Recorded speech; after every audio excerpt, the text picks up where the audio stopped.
Hey guys, this is Abhimanyu and you're watching तथ्याटिक बालक। तो आज की इस वीडियो के थंबनेल से ही आपने जान लिया होगा कि इस वीडियो में मैं क्या बोलने वाला हूँ और किस बारे में बोलने वाला हूँ। इस वीडियो में मैं आपको आज ये बताने वाला हूँ कि जम्मू कश्मीर में टेररिस्ट कैसे अटैक करते हैं और पिछले एक महीने में जो 6 टेररिस्ट अटैक हुए हैं डिफरेंट लोकेशंस पे और जिनमें हमारे 11 से ज़्यादा सोल्जर्स शहीद हुए हैं, उसमें क्या हमारी इंटेलिजेंस फेलियर थी या लोकल पुलिस वाले सपोर्ट कर रहे थे?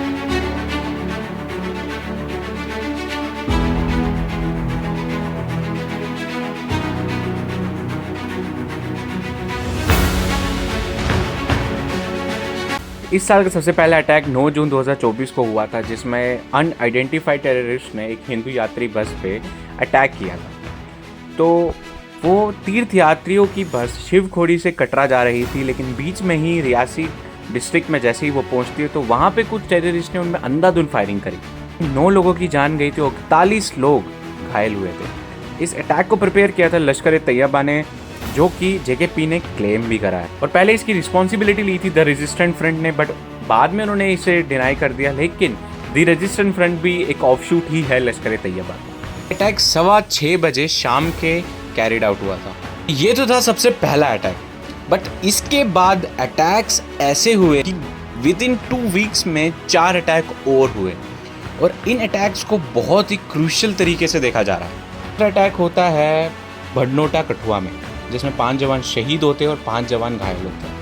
असली में वो अटैक होता है 2 आर्मी ट्रक्स पे, जिसमें टोटल 12 जवान होते हैं, लेकिन जो टेररिस्ट होते हैं वो 500 मीटर दूरी पे खड़े होके जैसे ही ट्रक उनके सामने से गुजरती है वो अंधाधुंध फायरिंग स्टार्ट कर देते हैं और जिसमें 5 जवान शहीद होते हैं। और उसके बाद वो उस ट्रक में जाते हैं और वहाँ पे हैंड ग्रेनेड फेंकते हैं और जो जवान शहीद होते हैं उन और वहाँ से भाग जाते हैं और जो 5 जवान घायल होते हैं वो उसी गन फाइट में घायल होते हैं।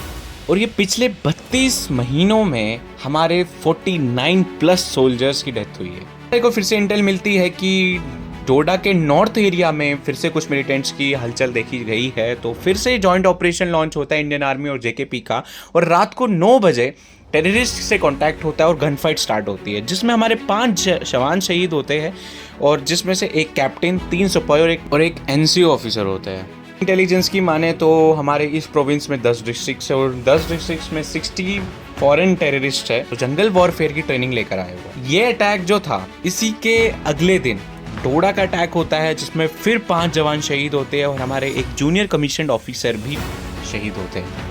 ये ठीक वैसे ही था जैसे इन्होंने ट्विन अटैक कराया था नवंबर और दिसंबर में राजौरी में। ये उसी प्रकार अटैक हुआ और इसके बाद कुलगाम में 6 टेररिस्ट मारे जाते हैं और हमारे 2 सोल्जर्स शहीद होते हैं।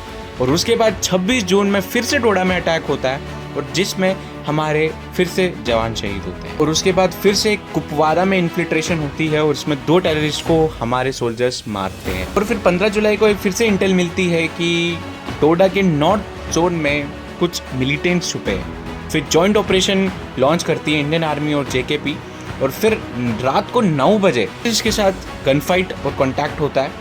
जो टेररिस्ट है उन्होंने एक नई टेक्निक सीखी है for attacking, that is guerrilla warfare, जिसमें हम हिट एंड रन का भी अटैक कह सकते हैं। इसमें क्या होता है कि सबसे पहले वो फायरिंग करेंगे थोड़ी सी दूरी पे रह के, देन थोड़ा पास आएंगे फायरिंग करते करते, देन जब आपको उन्होंने कैजुअलिटी करवा दी तो वहाँ से ही अपने फुटप्रिंट्स बताते हुए वो भागेंगे।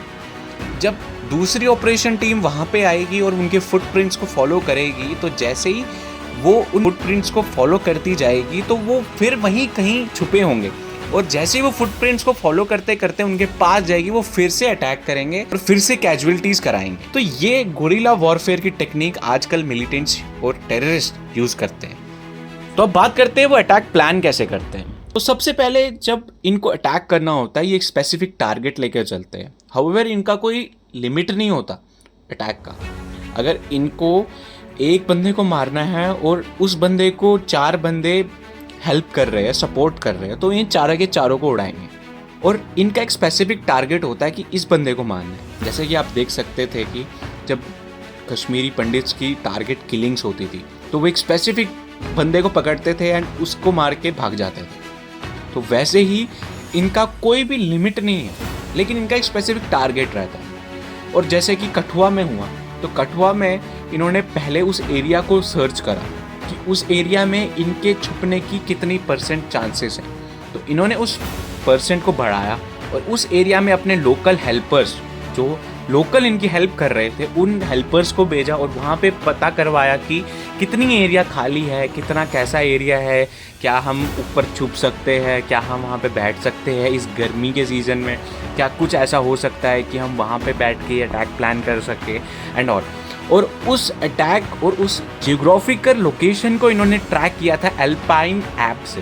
ये एक एप्लीकेशन है जिस पे आप बहुत सारे मैप और बहुत सारी जियोग्राफिकल लोकेशंस ट्रैक कर सकते हैं। तो उस मैप को यूज़ करके ये कठुआ में एक एरिया को सर्च करते हैं जहाँ पे आर्मी की भी मूवमेंट होती है एंड ये वहाँ पे छुप भी सकते हैं इजीली। और हम कह सकते हैं कि ये इंटेलिजेंस फेलियर भी है। तो उसके बाद जैसे ये उस एरिया में गए, तो उस एरिया में ये जैसे पिछले दिन गए और अगले दिन अटैक हो गया, ऐसा नहीं है। ये उस एरिया में 5 से 10 दिन 20 दिन रहते हैं और उस एरिया को अच्छी तरह देख लेते हैं, क्योंकि अटैक करने के बाद इनको भागना होता है। तो उस एरिया को आराम से देखते हैं, हर शॉप्स पे जाते हैं, हर उस एरिया में घूमते हैं उन लोकल हेल्पर्स की मदद से। टेररिस्ट अटैक कर रहे हैं बैक टू बैक। ये सारे जंगल वॉरफेयर की ट्रेनिंग लेके आए हुए हैं and these are 60 foreign terrorist, और जो कि 10 डिस्ट्रिक्ट और प्रोविंस में फैले हुए हैं। उन्हीं लोकल हेल्पर्स के घर पे छुपते हैं अगर इनको लग रहा होगा कि आर्मी की मूवमेंट वहाँ पे ऊपर आ रही है, कुछ सर्च ऑपरेशन चला रही है या कुछ ऐसा, अगर इंटेलिजेंस कुछ मिलती है तो। अदरवाइज ये उस लोकल हेल्पर्स के घर में छुपते हैं एंड वहाँ से ही बाकी का प्लान करते हैं और उनके आधार कार्ड यूज़ करते हैं। और अब जो लोकल हेल्पर होता है वो बाद में अगर किसी कस्टडी में पकड़ा गया, तो उस कस्टडी में अगर उससे कुछ पूछताछ होती है तो उसमें वो बताते हैं कि उनके बच्चों को मारने की धमकी मिली, उनको मारने की धमकी मिली, तो उन्होंने उसी चक्कर में उनको अपने घर में रहने दिया, उनके आधार कार्ड स्नैच कर लिए, उनके आधार कार्ड यूज़ करने लग गए एंड यही सब। तो इसके बाद वो एक स्पेसिफिक डेट रखते हैं जो उनको हेड ऑफ द कमांड से मिलती है। जैसे कि उनको अगर डेट मिली 4 जून, तो वो उस 4 जून को किसी भी हालत में वो अटैक प्लान करेंगे और ये उनके OPWs उनको डेट प्रोवाइड करवाते हैं कि इस दिन आर्मी की मूवमेंट होने वाली है और इस दिन अच्छा मौका है ये अटैक प्लान करने का। कि टेररिस्ट कैसे अटैक प्लान करते हैं जम्मू कश्मीर में, और इसी तरीके से कठुआ, डोडा, कुलगाम, कुपवारा, अनंतनाग, शोपियां, पुलवामा, बहुत सारे अटैक प्लान होते हैं। तरीके से 1980 में टेररिस्ट ऑर्गेनाइजेशंस ने कश्मीर और जम्मू पे हमले करने स्टार्ट किए थे और जिसके बाद से वो 1990 में एक अलग मोड पे चला गया। So this was my time. Thank you so much for watching this video. I hope आपको कुछ ना कुछ समझ आया होगा कि जम्मू कश्मीर के लोगों को कैसे इन टेररिस्ट का सामना करना पड़ता है, जम्मू कश्मीर की पुलिस, इंडियन आर्मी, CAPFs, हमारे पैरामिलिट्री फोर्सेस को कैसे इनका सामना करना पड़ता है। सेंट्रल गवर्नमेंट ने इन अटैक्स के बाद 3000 एडिशनल फोर्स जम्मू में भेजी।